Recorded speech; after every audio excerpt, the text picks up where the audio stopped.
the commercial operation of driverless robotaxis is venturing beyond semi-closed areas and onto more open roads in China thanks to technology innovation and policy support.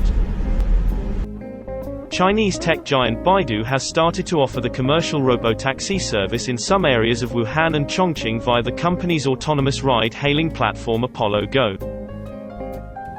Starting this month, fully self-driving cars with no manual driving mode and corresponding devices can drive in designated areas and road sections in Shenzhen. In recent years, China has rolled out a series of policies to promote the development and commercialization of self-driving technology.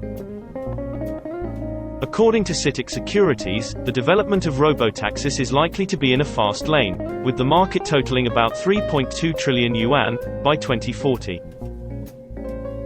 The huge market potential has lured many market players to take a slice, including technology firms, automobile manufacturers and ride-hailing service providers.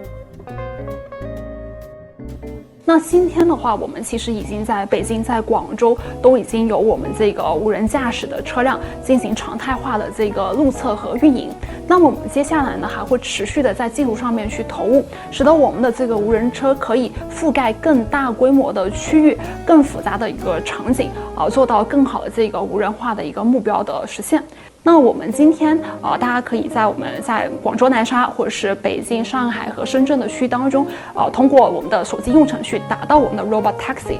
整个我们相信自动驾驶的技术会更快的给到我们真正的这一个社会去贡献更多的这